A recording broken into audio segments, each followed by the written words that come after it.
My tail tie down is a used 55-gallon drum. This one is 11 inches tall. At 11 or 12 inches, that will handle anything up to a small King Air.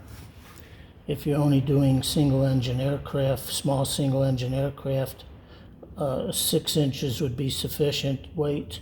And for light twins, such as this Aztec, 8 inches would be sufficient. I've got a 1.5 inch water pipe that has been cast in the concrete, and there's a hole underneath that pipe. And then the pipe that slides up and down is 1.25 inches water pipe.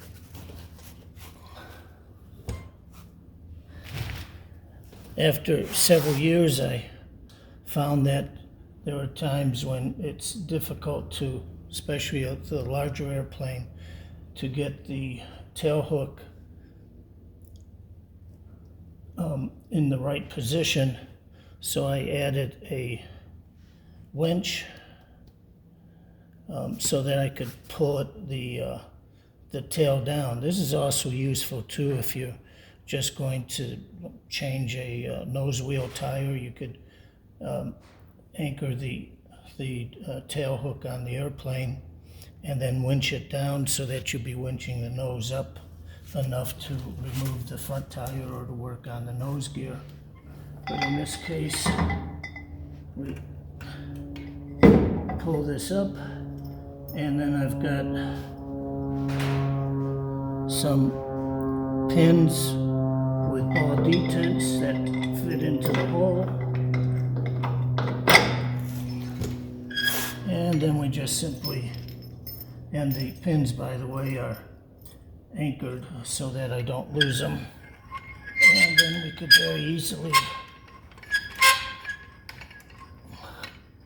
crank this down.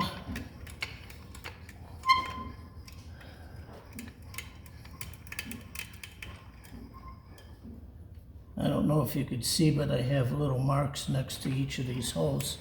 And I also have a mark on this hole here so that I know when those holes line up.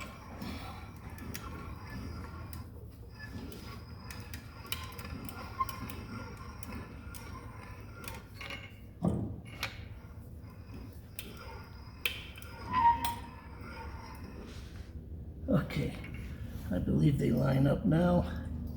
And I've got this other pin too, if I want to pin this as a safety.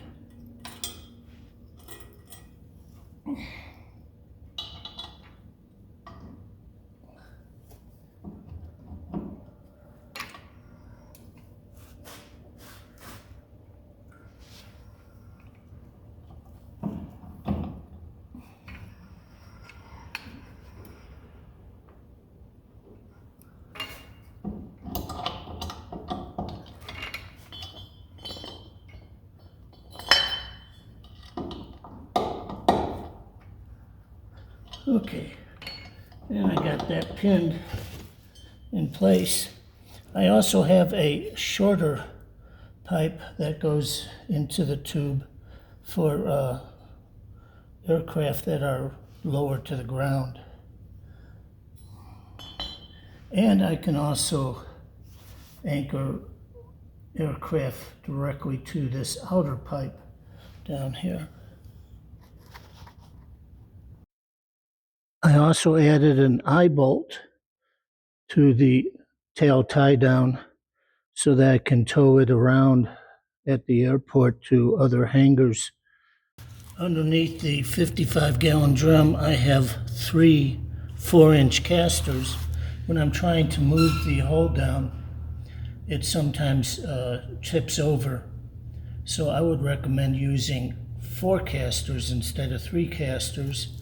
And this, with the 11-inch tall drum, it's pretty hard to move. So for an 11-inch drum, I would recommend using a 5-inch or 6-inch casters. The 4-inch casters would be fine for a 6-inch or an 8-inch tall. Here you can see the 3 casters underneath, and there is the pulley that goes up into the hole for the pipe. I made these pulleys out of 2.5-inch pipe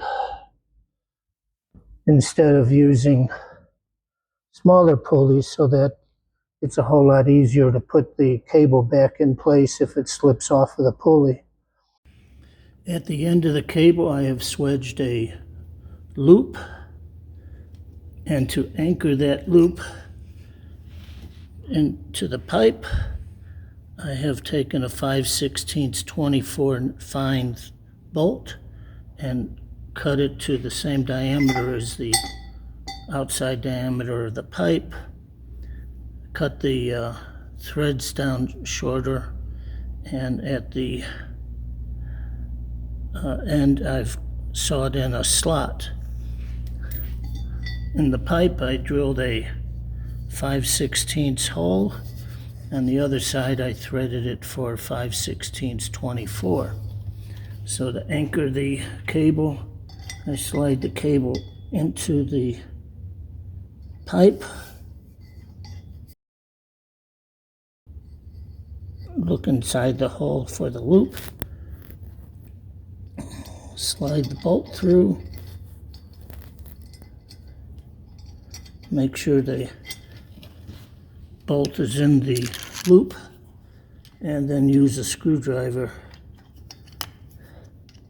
to tighten up the 5/16 bolt, and make sure that it's flush on both sides.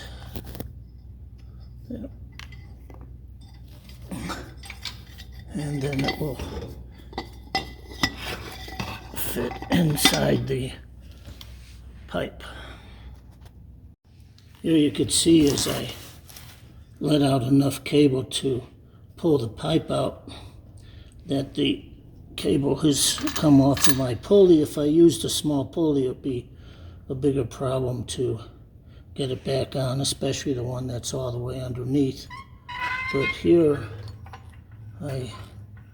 it's very easy to get it back into place using a pipe as a pulley.